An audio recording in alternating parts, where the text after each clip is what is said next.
everyone, it's Maria Young here and welcome back to my channel. If you guys are brand new to this channel, welcome and thank you guys so much for hanging out with me right here at my tropical plant adventures. And I gotta ask you guys, are you ready for yet another phenomenal haul? Because you guys know I stay on ready all day, every day. So today I have some phenomenal and very plantastic plants to show you, and I have lots and lots of them.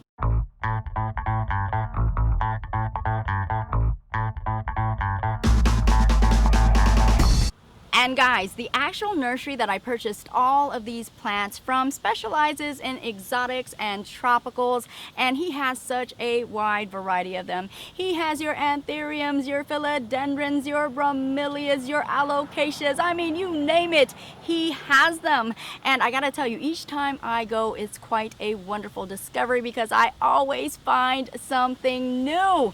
And I can't believe that I actually found this nursery attending an orchid festival. That's right, it was at the International Orchid Festival that I found him at, because surprisingly guys, believe it or not, and what some don't know is the fact that at these orchid festivals they actually have a wide variety of plants, endless amounts of them. So after I seen them at the Tamiami International Orchid Festival, I've been a complete addict.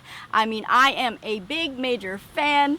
So I want to show you exactly what phenomenal plants we were able to find this time. So let's go ahead and check it out, and let's do it right now. Bam, bam, bam, and boom. So as you guys know, I always like to start off the haul parties with a bango, and I do that by starting it off with a bango in the beginning and also in the end as well. So I'm gonna go ahead and showcase to you guys my most favorite one of them all, at least one of them. So this one right here, this mysterious Alocasia right here is the Alocasia Azlanii, and this is a species variety, also known as one of the jewel types of alocasias.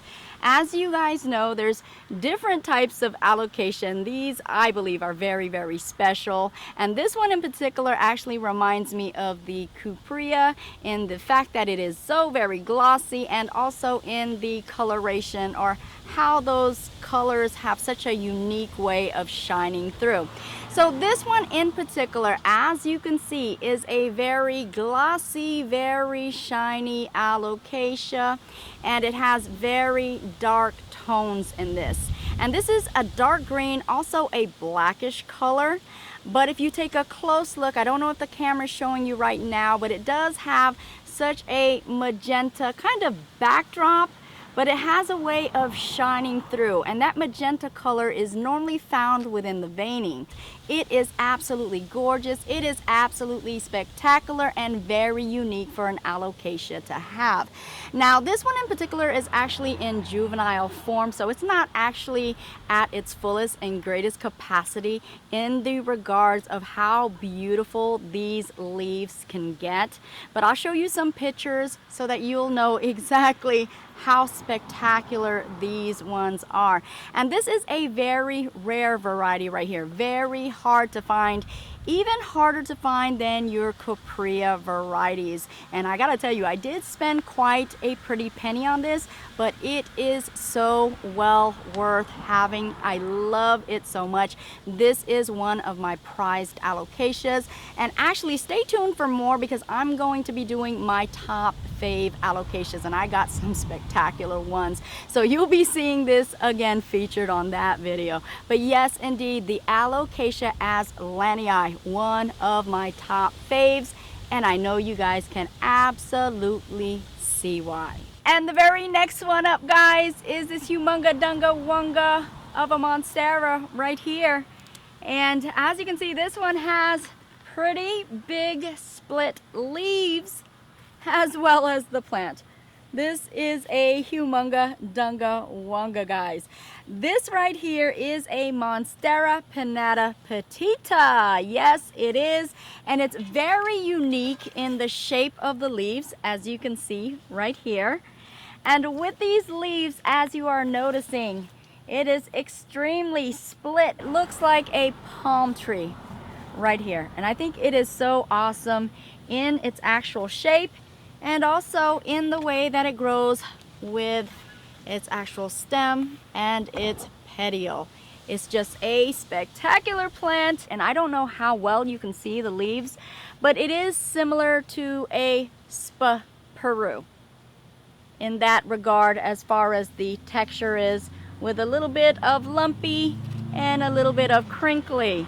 But as the plant actually grows, you will notice that it becomes more smoother and it does lose on that texture, but it gains in its wonderful split fenestration. And let us go ahead and do a head test, y'all. Look at that, guys. Oh my. Unlike the Monstera deliciosa, you are not going to get those holes, but instead you are getting those extreme splits right there. And I think it's just absolutely beautiful, again, with the leaf shape and also in the shape of the way that it grows. Quite a large grower, so you definitely are going to have to make sure that you have ample space to house this monster. And this one is actually of a great size, so I can do a propagation on this one, of which you guys know I will do. So definitely stay tuned for more. But I definitely love the tropical appeal that this one has. And again, this is the Monstera Pinnatapartita. So yummy. So this one right here is yet another humunga dunga wunga of a plant, as you are seeing right here in this very huge pot. And this one is something that I actually got before, guys, and I had to get another one because I am still so amused in the fact that this plant right here is so uncommon for this variety of plant that you will actually get fooled. You will actually believe, looking at the growth structure of this plant, the aerial roots, the petiole, and of course also the leaves, and also in the way that it grows, that this right here is some form of philodendron of some sort, right guys? At least that is what I would think. But no guys, no, not at all. This right here, believe it or not, with the somewhat heart-shaped rubbery leaves, is not from a philodendron, but is coming from a Syngonium. Yes, indeed, this is a Syngonium Chiapense. And the one that I got before, actually I got two of them. One was actually so huge in the way that it vined out that it was 7 feet tall. So this is another one that gets so darn stinking large. And I had to get this one right here because this actually has 1 vine, and if you can look right here, 2. So look at that. So you already know, guys, this is yet another propagation project that we'll be doing in the future as well. Again, this awesome philodendron looking plant is a Syngonium Chiapense. And these ones, guys, are yet again some repeats. Let's bring them back, shall we? I got some more of these wonderful heart-shaped, very rippled, very beautiful. And these ones in particular are belonging to the Philodendron Plowmanii. So gorgeous in the rippling of those heart-shaped leaves. And what I do love also, guys, is the fact that the petiole, where it meets the leaf right here, has such a wonderful rippling effect on the petiole as well. I think that is just so fabulous. And again, these unreal, very beautiful leaves just really strike my fancy every time. And I think I'll probably have 100 of these before it's all said and done. How could you help yourself? I can't. These right here, guys, are actually oldie but goodies as well, because I did get another one of these. It was a larger one, a mama one, but these in particular are cuttings that are a little bit smaller, but they're still so adorable. Again, I had to pick these up right here.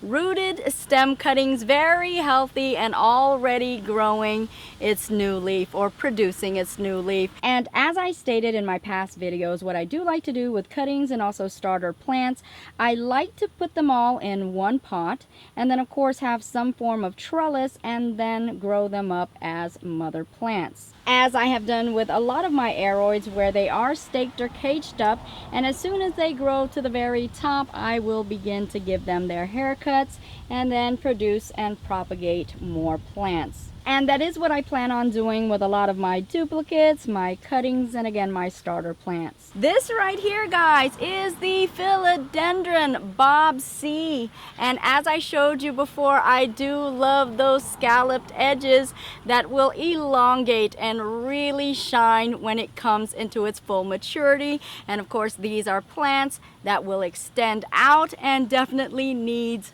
some space for these to grow, latch, and climb on. These are some very, very aggressive and very wonderful philodendrons. Again, the Philodendron Bob Cee. And these two right here, guys, is yet some more that I do have already in my collection, but I couldn't help but to get them. I'm gonna have a whole jungle of these philodendrons. I'm telling you, they're gonna totally take over my garden.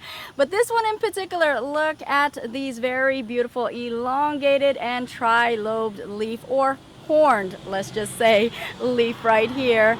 And as you can see beneath the surface, or underneath the leaf, you are getting that nice mottled maroonish reddish coloration underneath the leaves as well.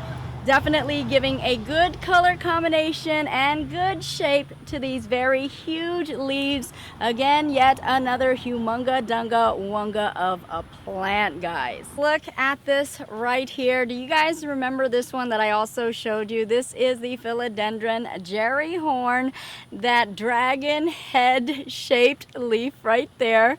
Very horned, look at that. And just phenomenal in its very large elongated shape.